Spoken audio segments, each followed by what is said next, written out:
अस्सलामुअलैकुम वरहमतुल्लाहि वबरकातुहू। दोस्तों, आज से हम फोटोशॉप की क्लासेस का आगाज कर रहे हैं। हम जो फोटोशॉप सीखेंगे वो 7.0 है। हमने इस फोटोशॉप का इंतखाब इसलिए किया क्योंकि ये फोटोशॉप हल्के फुल्के पीसी के अंदर भी चल जाता है। इसके लिए हमें कोई ग्राफिक कार्ड या ज्यादा रैम वगैरह की जरूरत नहीं पड़ती।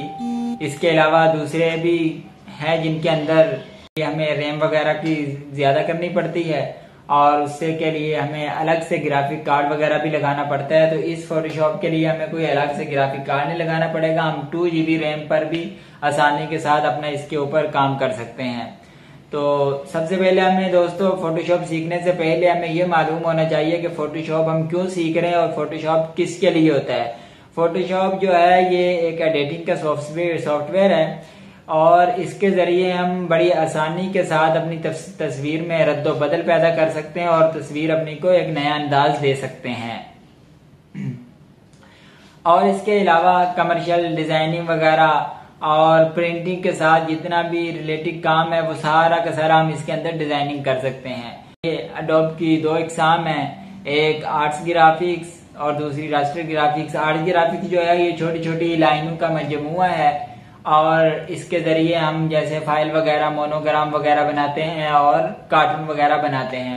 और रास्टर जो है ये छोटे छोटे पिक्सल यानी छोटे छोटे रंगीन निकात का नाम है, जिसको हम पिक्सल भी कहा जाता है छोटे छोटे निकात को। और इस पर हम PNG GIF और TIFF वगैरह की इस तरह की फाइलें वगैरह बना सकते हैं।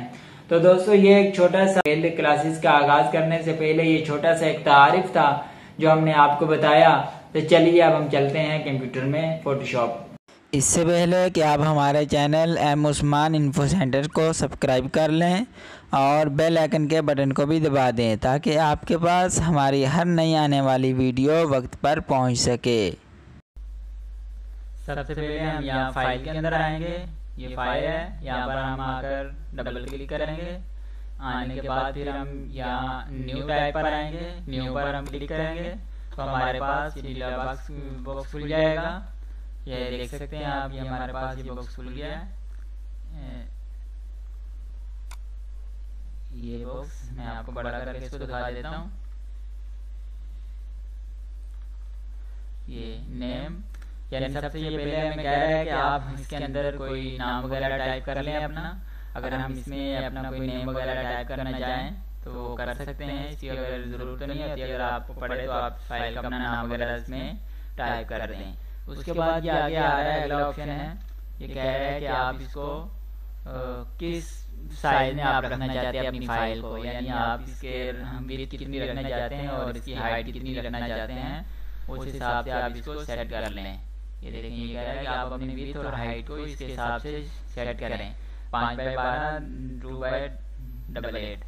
आप जो भी अपना साइज वगैरह रखना चाहें रख सकते हैं। हमने तो अभी सिर्फ सीखने के लिए रखा है। आप कार्ड जो भी पासपोर्ट वगैरह यानी जो भी आप पोस्टर वगैरह जो चीज़ें बनाना चाहते हैं आप उसके हिसाब से आप इसका साइज वगैरह रख सकते हैं। तो अगला ऑप्शन है, ये यहाँ पर आते हैं। अगला ऑप्शन कह रहा है कि आप अपनी रेजोल्यूशन वगैरह सेट करें। रेजोल्यूशन कह रहा है कि आप अपनी रेजोल्यूशन वगैरह यहाँ से सेट करें। रेजोल्यूशन अपनी वगैरह सेट कर दें। तो हम फिलहाल इसकी आपने अपने हिसाब से रेजोल्यूशन रखनी है कि आपके पिक्सल वगैरह ना फटे, आपकी चीज़ वाज़ेह नज़र आए। तो हम इसकी फिलहाल 150 रेजोल्यूशन रख देते हैं, यानी 150 रेजोल्यूशन रख दी। उसके बाद अगला ऑप्शन है कि ये कह रहा है कि आप मूड पर आए। कह रहा है कि आप अपना कलर वगैरह कोई सेट कर लें कि आप किस कलर में रखना चाहते हैं। आप इसको ब्लैक में रखना चाहते हैं या फिर आप इसको किसी और कलर में रखना चाहते हैं, CMY में जो भी है। आप इसके ऊपर अपना कलर वगैरह कोई सेट करें। यहाँ आप इस पर क्लिक करेंगे तो ये आपके पास नीचे ये कलर आ जाएंगे। ग्रे कलर भी आ गया है, RGB कलर भी, CMY भी। तो आप जिस कलर में रखना चाहें आप अपनी फाइल को तो आप उसमें सेव कर सकते हैं। यहाँ से आप इसकी सेटिंग कर सकते हैं। तो फिलहाल हम इसमें RGB पर ही काम करेंगे। तो उसके बाद आप नीचे आ जाएं तो ये नीचे आपको कॉन्टेक्स्ट का ऑप्शन नज़र आ रहा है। तो इसके अंदर ये 3 आपको बैकग्राउंड नज़र आ रहे हैं। इसके अंदर एक वाइट है, अगर आप वाइट पर क्लिक करेंगे तो आपके पास वाइट बैकग्राउंड आ जाएगा।